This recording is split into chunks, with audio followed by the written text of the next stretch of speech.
Last time on Good Job Adventures. After making short work of some metal monstrosities, the party investigates the green light, finding some former acquaintances encased in metal. Exploring deeper, they find Debilius Derek himself almost fully engulfed with this metallic infection. Jerry-rigging his flaskinator to absorb the tower's power supply, heat, he manages to rip an exit through the tower itself. Yet awaiting at the other end of this respite, the mindless mage responsible for all of this. Will the party discover the truth behind the madness? Find out on this episode of Good Job Adventures.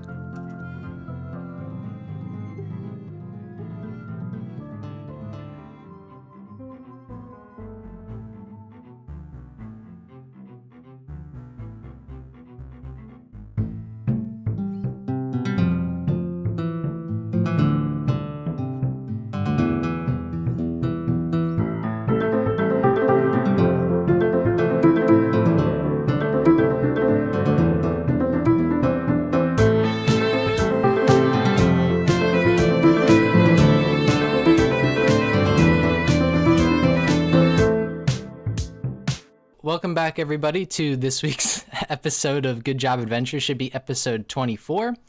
And we're just going to start off where we left off last time, as per usual.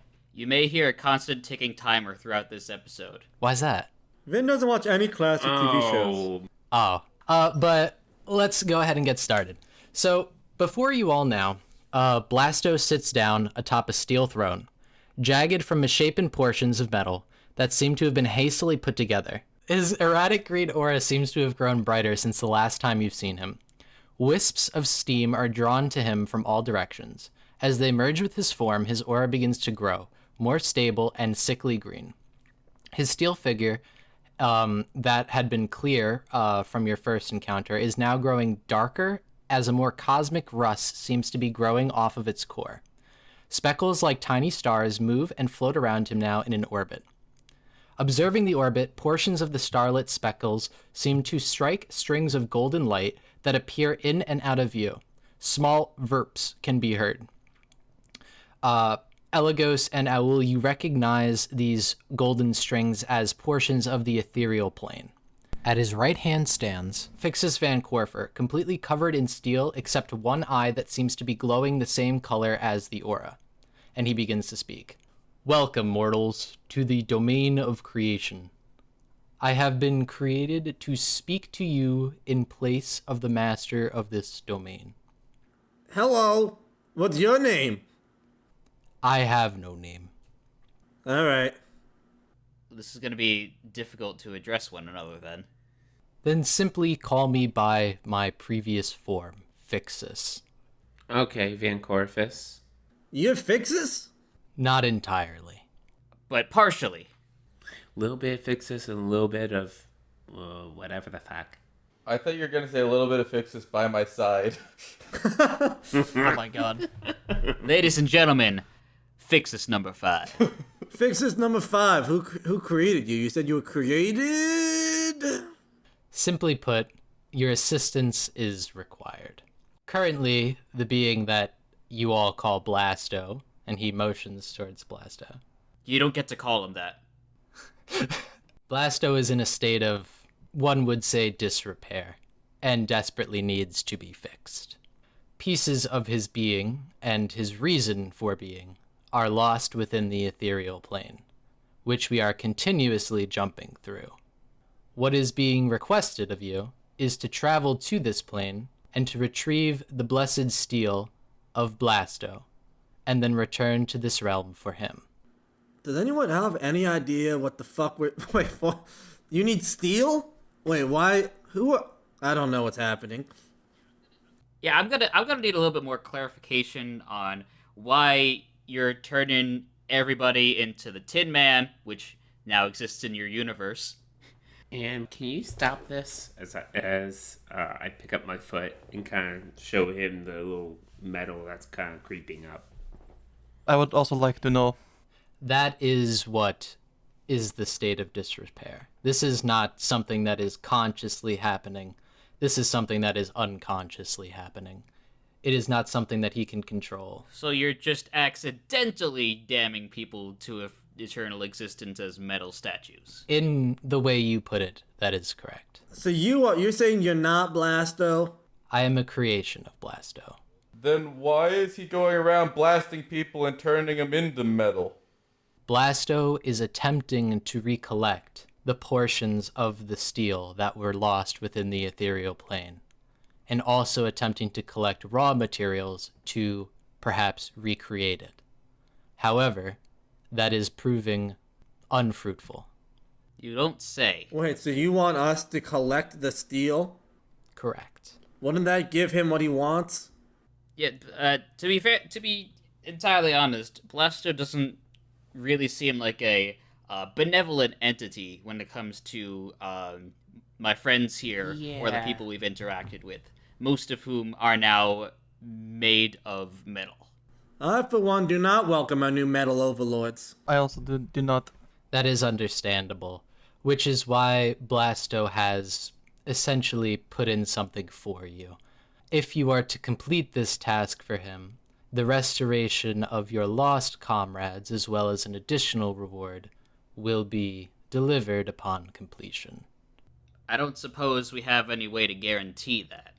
You see Fixus number 5 look around and he says, the guarantee is essentially on word alone. Elagos looks back to the party to gauge their I'm doing the shocked reactions. Pikachu. So, are you saying if we get this metal for you, you'll stop everyone from turning into metal? Yes. Once Blasto has been restored, he can diffuse the energy that is rapidly growing. So, if we restore Blasto to full power, Not full power, but full control. Blasto currently is in an erratic state. He is unable to necessarily control all of his powers, which is why there are multiple iterations of Blasto being cast out into the mortal plane to collect both people and raw materials to recreate and or retrieve his portions that he lost. so he's currently, never mind. Don't listen to John Peters. He's a bit shocked by what we've just heard. He's my first mate. My name's Captain Wilford Weatherville. Owl, I think we can drop the facade. I turn around and say, who are you talking to? It's me. Wait, Eligos, what are you talking about? That is clearly a sea captain, not our changeling friend. Yeah, Elgos, I think you're full of shit. I agree. Wait, so Fixes number 5. Why don't you, why Blasto can't just go in the, you're saying he's projecting versions of himself out. Why can't the actual version of him just search through the ethereal plane? Or why can't you? Or why does it need to be us?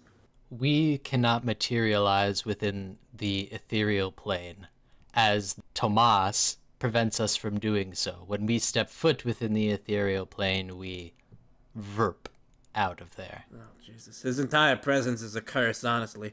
I'll agree with that. Well, wait. So then, if you get verbs when you enter the ethereal plane, what would happen to, say, me when I go into the ethereal plane and I have a metal foot? Will my foot get verbed? No. Once you enter the ethereal plane, your physical form will remain here. It is mostly your soul and or being that would be sent there via the spell that we can cast. Yeah, that gets me to another question. So if our physical forms are here, how do we know that that when we come back from the ethereal plane, that some of us are not just gonna become completely metal? We can reduce the amount of time that it takes for the metal to fully enclose you. You just said you can speed up the process. The reversal of the process is currently beyond our control. Well, you said you could speed up the rate at which it expands on us. Correct. Once a spell has been cast, you can accelerate it, as it is essentially another reiteration of said spell. Could we not just cast, like, a remove curse on ourselves and be done with it? You are welcome to try. I don't think that's gonna work. So, to reassure us that we wouldn't become metal, you said, don't worry, we can accelerate the spell. No, we can slow down the process, decelerate. You may have misheard me. Yeah, you didn't say that. This is, I think, maybe we should just agree. Yes. We're getting off track. How exactly would we acquire what you need in the ethereal plane? We currently do not know the exact location of the blessed steel bars. However, the ethereal plane mimics that of your own. Like the Upside Down from Stranger Things. Wait, ethereal, something steel. Wait, everybody. Something steel. Cause wouldn't Wilhelm? Wouldn't you know something about that? And Because didn't we it's- find something like? And didn't you find like a piece of paper that mentioned steel when we were snooping around that library? I think I did. Hold on. And why are you taking your pants off? That's not the steel we want. Since it's been a while for us, could we just get DM confirmation that this is the case? What is it that you want to know? So, did I read something about this ephemeral or elemental steel bar in? You've read Commerce's about the library? blessed steel, correct? So he would be able to identify it from sight. You don't know what it looks like based on the description that you have, but you know, you kind of pull out the piece of paper, and when you look at the piece of paper, you see it says 3 blessed steel bars, 1 emerald, and any transmutation spell cast on the combination of the materials. And then you can read the rest of it, and it is the incantation for the spell of the item that Tomas Verb had created. So, Yeah, guys, this is just a recipe that says we need the steel bars. No clues as to what they might look like. Nope. The steel bars you are looking for are, well, steel bars. They're none too oddly looking or misplaced, but in the ethereal plane, there are different ways of telling if an item is enchanted or not. If you wanted to look for these steel bars that you would want would be... So, what's so special about these steel bars? who blessed them? The steel bars have been enchanted. By? A high-level enchantment spell. Oh no, I was leaving. Oh, bye. Understood. Just kidding. Continue. They're enchanted by a high-level bless spell. So there's got to be some way of visually identifying that these steel bars are the ones we're looking for, because ethereal plane or no, we are kind of in a center of industry here. It's going to be like looking for a needle in a stack of needles. Yes, these bars would be enchanted, and they would be colored purple within the ethereal plane, as you would be able to see the different traces of magic surrounding it. Alright, that is helpful. Well, what does everyone else think? We have no other answers right now or any other leads, and I kind of want to get this stuff off me, so... Your pants? Could I just take a moment out for a second to ask what Dubious Eric Cochran said last time? The goal, like he said, we could stop all this from happening with like heat or something. Yes, so you recall that Dubilius Derek Cochran has understood that the tower is collecting energy, but to what ends and means that is, he is unsure. This gentleman has explained to you that Blasto currently does not remember his purpose and has lost control of himself due to missing items within the ethereal plane.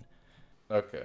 I wasn't sure if they were like opposites of each other. Like, do we like use heat to defeat Blasto or Or don't. get metal for Blasto to calm him down? I wasn't sure. I think we should just accept it. I mean, we got no other options. We're in the tower. I don't know how we get out. Seems like our back's against the wall, so to speak. Ship against the waves. Aye, Captain. No, you're not the captain. Don't get ahead of yourself. You're good, but you're not the... We accept. Me and my first mate. Do you three? Scallywags? Sure. Welcome aboard. At this point, Mitzi will speak up. I would prefer not to do this. May I opt out? Would you actually just be able to watch over us in case these metal people try to do something suspicious with us? That sounds fair. Yeah, I could do that. Then there you go. Because I was a little worried about that actually. Like, if we all went, they could do literally anything because we're having an out of body experience. It sounds like your mind's headed to a dark place. Well, I didn't mean it that way. They could do anything to me and I'd be completely helpless. Oh no. I mean, he could just be concerned at the possibility of someone stealing our stuff. Oh jeez. Breathwave, you seem almost excited by the prospect. Cross my heart, they won't steal your stuff or turn you to metal. I mean, I guess I couldn't really stop them from turning you to metal, but I'll give it my damnedest. You don't need to make Breathweaver metal to make him hard. Anyway, let's continue. Who's Breathweaver? Oh yeah. Captain? An old enemy. You see that at this point, Fixus will give a nod to Blasto, and he raises his metallic hand, and you can hear the joints of his body begin to creak and moan as he points his finger towards you all. Are we sure that the moaning is coming from Blasto? Yes. Oh my god. From above you, a small orange portal begins to appear, and as you peer into it, you can see strands of gold that were in this room beforehand begin to take form and resemble the main hall of Van Corfer Enterprises. And then, just like that, you're all there. You appear like wisps of gray energy, but for a brief moment, you each glow a bright blue, which immediately subsides. Everyone looks as if they've entered some sort of grayscale universe. Their flesh is gray, their eyes are gray, your gear is gray. However, it seems that Prey's gold standard is still golden, like it is here in the Ethereal Plane. So essentially, you are all gray, surrounded by golden material. I've gone gray. How many shades of gray would you say there are? Tyler, shut the fuck up. Fuck you. Elagos is going to start looking around for anything that's purple, glowy. Okay. So when you take a look around, just roll a perception check. Ooh, that's not good. That is a 3. All you see is that you were in the main hall that you were in where Blasto had pretty much made his first appearance. And you can see the scar that he's made that carves out into the room. You take a closer look around, you just see Garfieri's cart, and Zoloff seems to still be relaxing on his divan, but you do not see anything of note. All right, I will attempt to perceive. I open my eyes wide, and I'm just stalling for me to open my character sheet up. And my big gray eyes bulge outwards, and I scream, "Land ho!" 9, 15. Okay. Does that hoe land? So, yes. You see, like, there is a myriad of magic in the air. You can see from a white sort of glow coming from Garfieri's truck, and then, or a cart, really. And then you can also see a dark black magical energy coming from Zoloff the Moodbreaker's cronies. Would we possibly be able to get to Tomas's office? Because he might have something stored there. The steel, you think? Yeah. Worth a shot. I don't think there'd be any steel in this convention center. The other place we could check is the vault if his office doesn't have anything. True. That's another good idea, too. I think Anna may be onto something. Tomas is the most likely to have the steel, right? Yeah, he would have the steel since he was making those items. Yeah. And if he's the one who put a curse on them, he clearly... Alright, I think we should go check that out. Alright, let's go. Okay. So you guys head out to go towards the hangar where Tomas's office is. As you get to the hangar door, you pretty much stop as you're actually unable to interact with the door at the current moment, since you are in the ethereal plane. Vin, we're like ghosts right now, right? Mm-hmm. I go around the door and walk through the wall. You attempt to walk through the wall, but you actually do collide with it. Oh, so we're not like ghosts then. I feel misled. Slightly. Do I help someone start molding some clay into a vase or something? Oh my god. Oh my. No. You do not. So do you think we should try the vault? So the things that are on our person are completely gray and kind of invisible to if anything was in this plane with us, right? Correct. Except you all notice that the golden standard pin that you all have, and since you guys, I don't think, ever ditched it, is on you, is golden like the ethereal plane. Didn't we get that in a simulation, though? Mm-hmm. That's correct. A handful of things from the simulation carried over into reality through 3D printing. All right, stop reading off the Wikipedia. Can I roll Arcana on the pin? Mm-hmm. Sure. Can I roll Arcana on the door? No. And shut up. I only got a 9. I got a 19. What the fuck? All right, so you look at the pin. You're unable to denote anything specifically magic about it at the moment, but Elagos, you know that, well, or are able to determine that this door is suited within the physical plane, and that you are currently within the ethereal plane. You believe that something that may cross that barrier would be helpful in order for you to interact with objects.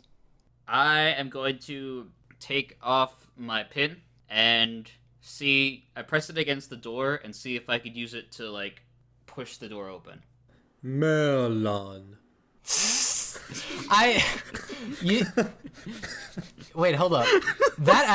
That was not what I was thinking, but that actually works. You're able to you're actually successfully able to open the door by using it. It requires like a decent amount of finesse and force as you're opening the door with the pin, but you are able to interact with that ethereal version of the door. I thought I said melon, and someone in like the actual material plane heard me, and they're like, "Ooh, melon delivery! Open up the door."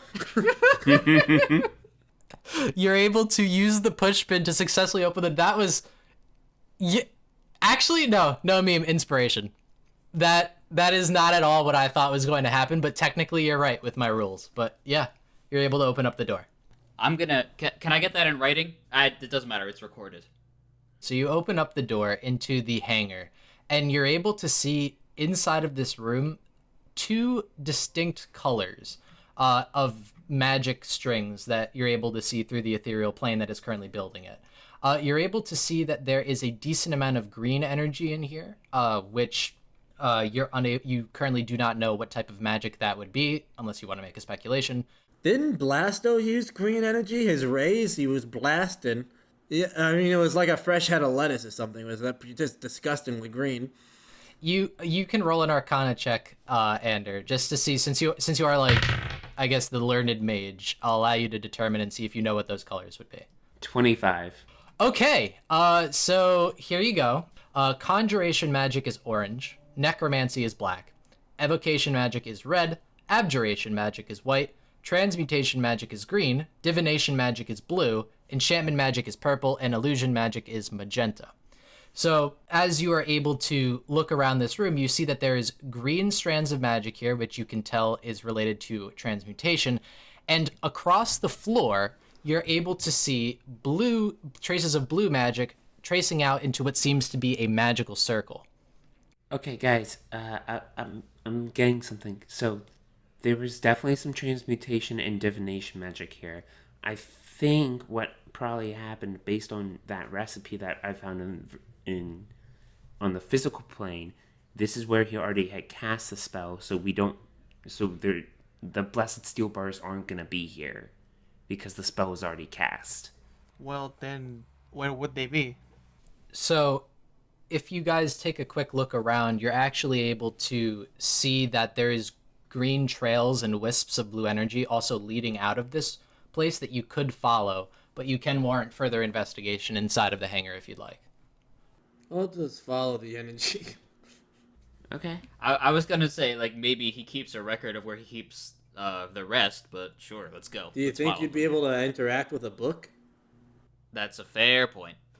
I don't have enough pins. If we combine all our pins and touch them together, we summon... By your pins combined, I am dictionary.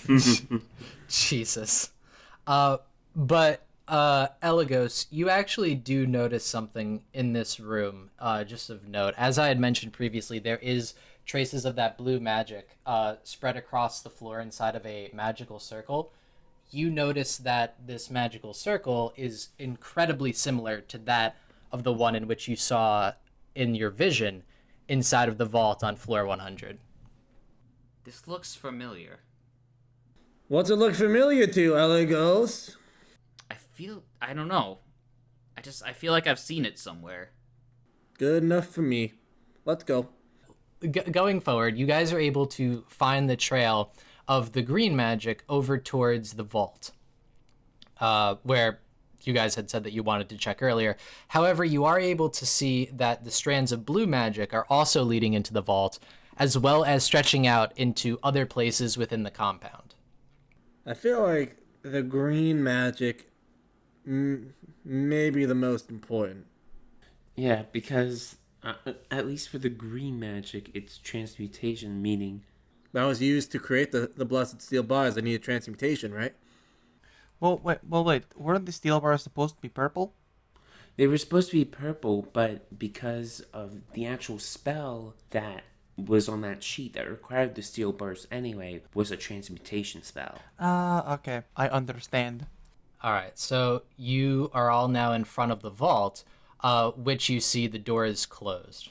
I do my pin trick. All right, so I actually want you to roll a strength check as you're attempting to push open a large wooden door with a small What was the pin. other door made of? It was a much smaller door. Also, it was made out I'm of gonna metal.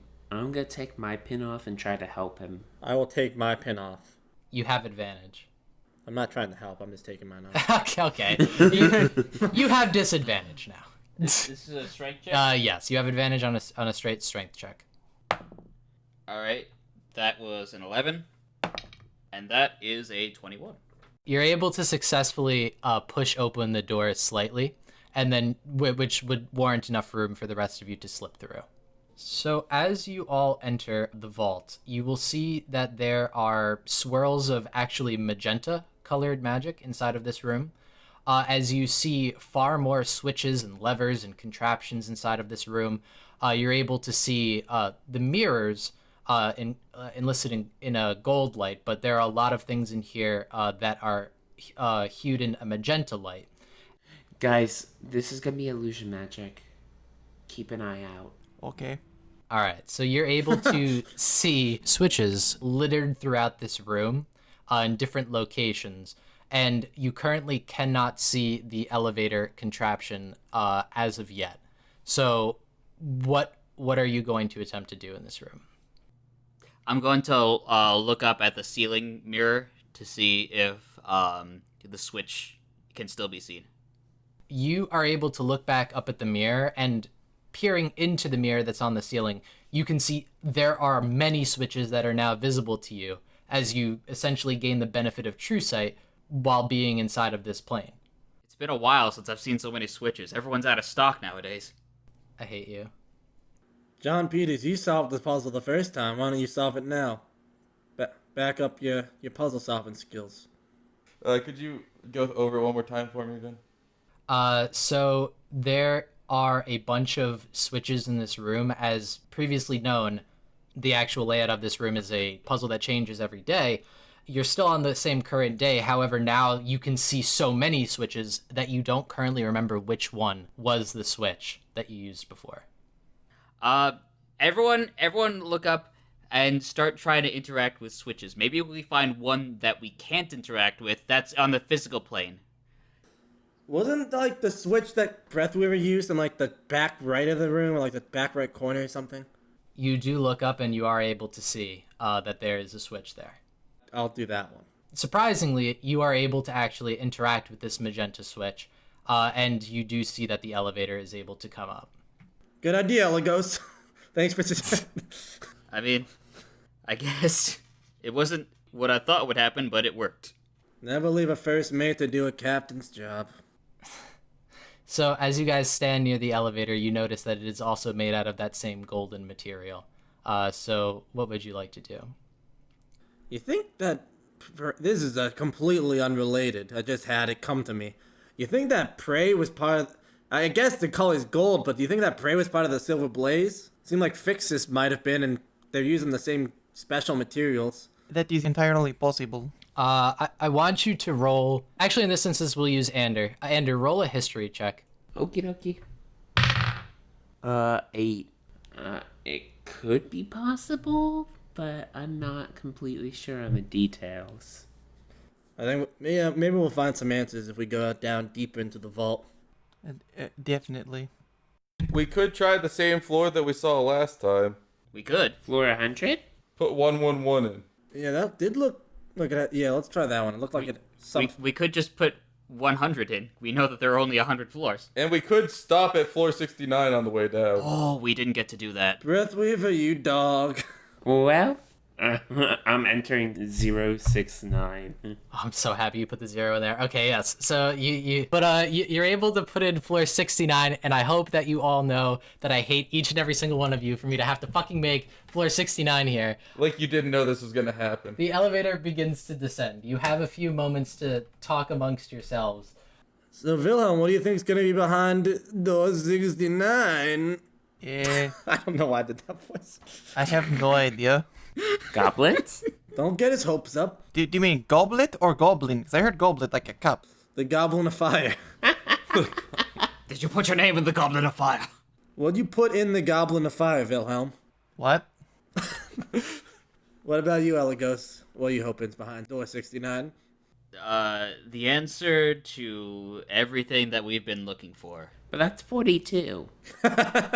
Fair. Which is 6 times 9, so that would make sense. fucking god! Are you kidding me?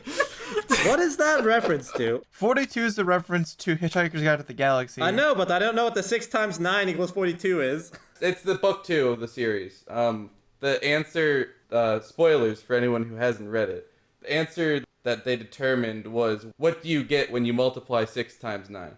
But that you get 36. No, you get 42. You get 54. Also, yeah. Oh. Plumbo.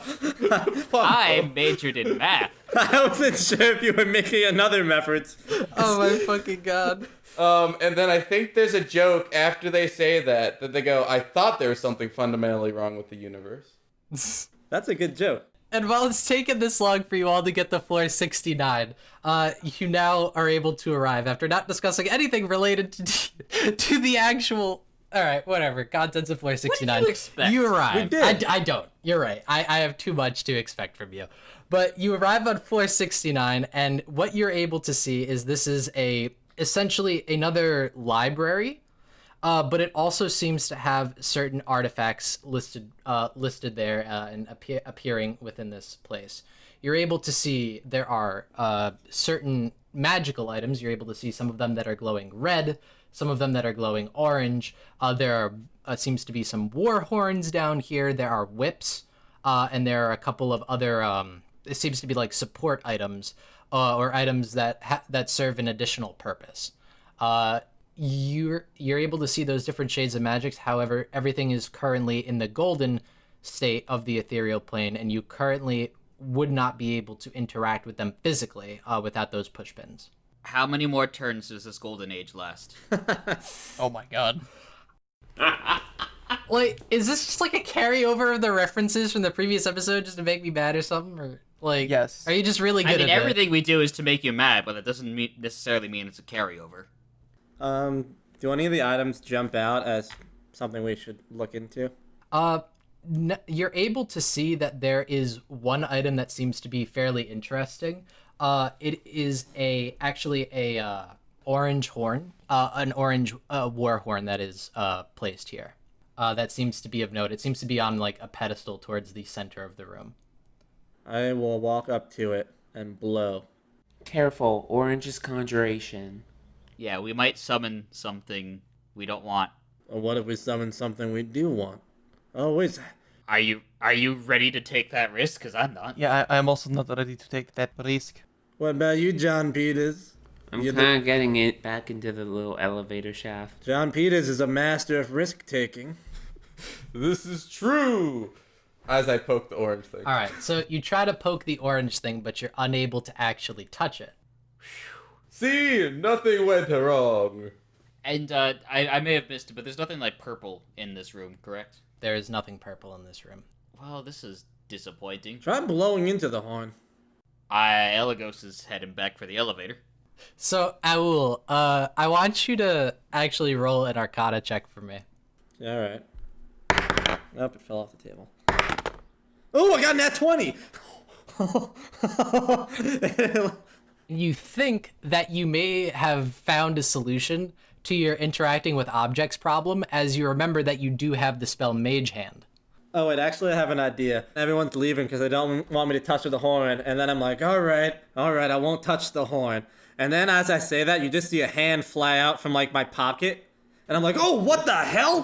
What are you doing? And then it just touches the horn. All right, so you're able to interact with the horn, and you're able to successfully pick it up. The hand is also the same color. It is golden, but it is also orange, as that is also conjuration magic.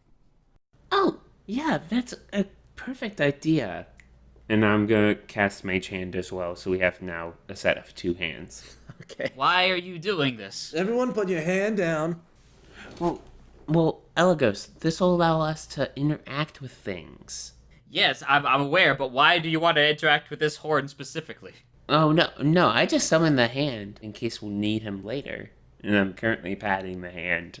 Why are you petting your mage hand? Hmm? Why are you petting your mage hand? Because?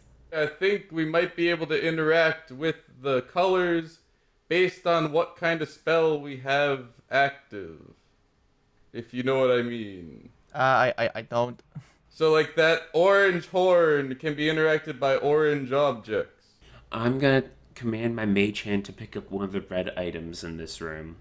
Okay, so you look to go and find a red item, and you find a scroll, and you are able to interact with it. Never mind. Take that. Yeah, guys, let's just get going. I want to try to blow into the horn.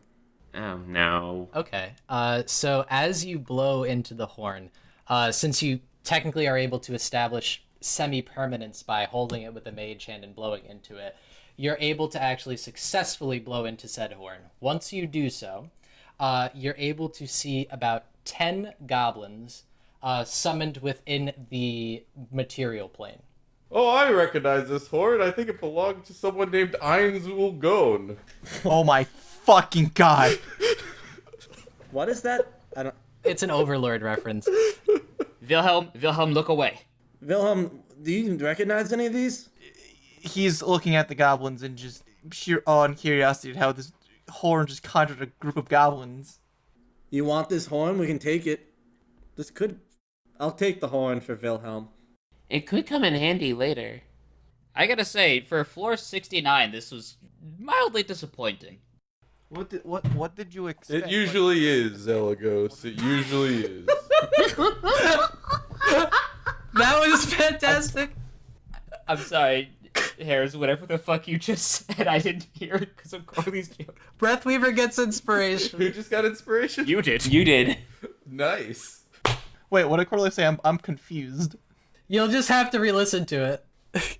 So you're able to see these goblins there in the material plane, but they seem to not be able to notice you. But they are looking at the horn. That's about all you can notice as of now. I have an idea. Could someone try and pick up the horn and like see if the goblins will follow it? I'm gonna have my mage hand spank one of the goblins. That's not what the suggestion was. You're able to successfully interact with the goblin by smacking it with your mage hand. I'm gonna grab the horn and move my Mage Hand to another part of the room and see if they follow. The goblins do follow it. Oh! Well, this'll get interesting. I don't like how you said that. And then I'm gonna bring my Mage Hand to me, and I'm close to the elevator. All right, they move towards the elevator. All right, let's try another floor. Yep, and they're coming with us. Probably floor 100 now, yeah. You see that as you get back into this elevator, the green, the blue, and now you're able to see traces of purple energy are sort of coming down from further below. Oh, I see purple. I see London. I see France. All right, you guys are now in the elevator with your God damn it, a group of goblins. I can't say it. I believe the collective noun of goblins is 4chan of goblins. The elevator begins to descend as you key in floor 100. Son of a bitch. And you guys can well, actually, no. You're only going from floor 69, so you're able to get there fairly quickly. And once you get down to the 100th floor, you're able to see that the door to floor 100 has actually been severely damaged since you've last been here. You can see that there is a faint white aura that has been surrounding the room, which seems to have been cracked by broken threads of green and blue energy, as well as you can see that there is some form of purple energy coming from within the room, but you can see cracks and sort of holes inside of this white aura that surrounds the room. Are we able to peek through the holes? So the holes are strictly within the white aura. The door simply seems to be battered, but there are no actual holes within the door. So we can peek through the holes, but we just see door. Yes. Okay. I guess people with mage hands can try to open the door. Weren't there amulets involved or something? Oh, right. Do we still need those? You can see that the amulets are hanging by the door. What color are the amulets? 1 second. Been slowly typing out the word blue into his Google Doc. Yo, listen up. Here's the story about a little guy who wears a blue amulet, and all day and all night. I don't think we need it because we're not on the right plane, but I mean, maybe the goblins need it. Ooh, But the door might still not open unless we're wearing them. fuck the goblins. Don't fuck the goblins. You're able to see that the amulets are currently glowing blue. One of them is not glowing whatsoever. That might have been the one I broke earlier. yeah, so there's one, the one not glowing won't give the goblins any protection. As for whether we need the amulets, I'm not quite sure about that. Mostly because I don't know what Eligos saw when he broke his. Well, there were more, if I remember, there were more amulets than we needed Yes. the first time. There are. Is there a way to de-summon the goblins? Like, could you try sucking on the horn? Get your mind out of the gutter, Eligos. How else would you do it? My mage hand's gonna give the horn to owls. You do this, not me. Why? You already summoned them, so... It was a gift for Wilhelm. Wilhelm suck. So you pass the horn to Wilhelm. Well, wait, how can Wilhelm hold onto the horn if... I have it in my mage hand. I kind of do like an airplane sound as I start pushing my mage hand horn into his mouth. Are you gonna suck Wilhelm? Did you ever think someone would ask you that question? I'm so sorry. They made me do it. I know they didn't. No, they didn't. With this magical horn being shoved into Wilhelm's mouth, he just looks really confused above or more than anything else. Suck. Out of character, I'm not gonna try and like simulate the whatever muffling would come from me if there were shit in my mouth. So I'm just gonna not respond. All right, but you do it though, right? What? Suck? No. Yeah. Okay. Then, so then it's just in your mouth, but nothing happens. Wait, so Yes. you open your mouth for the horn to get in, but you're not gonna suck? Alright, give me that. And my mage hand's just gonna grab the horn and I'm just gonna suck in. All right, the goblins are able to be desummoned, and I hate Oh all god, of do they you. slowly go back into the horn, like super slowly, and one's like screaming? So I was right. Yes, you were correct. What does the horn look like? It literally looks like just like an orange war horn, almost if it was made out of like a tusk. So does it look something like this? Harris just sent a dick pic. Yes, Okay. yes, it really does. It does look like the Horn of Heaven Yu-Gi-Oh card. I know what I posted on the Twitter. All right, so you guys are able to you able to see the door. You're able to see the amulets. What are you gonna do now? My mage hand is gonna take those and then give them to all of them. I'm going to like hold on to mine with the pin, like hang it from like the prickly part, hoping that still counts. Okay, you're able to do that, and then once you are there, you're able to. The door successfully is able to give purchase, and as you enter this room, you're able to see a few things. One, it looks exactly the same as it did before. Two, you're able to see in scattered portions of the room that you were unable to see before. There are three metal bars, like kind of glowing purple. And Found 'em. then standing in the middle of the room is a blue being that is faceless. And it is standing in front of the dire mirror that is located towards the center of the room. And it turns to you. And its faceless form seems to twist and contort until it resembles that of a smile. Oh God, the Blue Man Group. Thanks for listening to this episode of Good Job Adventures. If you like what you just heard, be sure to let us know by rating the podcast on your preferred listening platform. For questions about the cast, business inquiries, contact us at goodjobadventures@gmail.com. For everything else, follow us on Twitter at GJAdventures. Be sure to tell your friends about us, or your enemies. We're not picky. Thanks again. See you next time.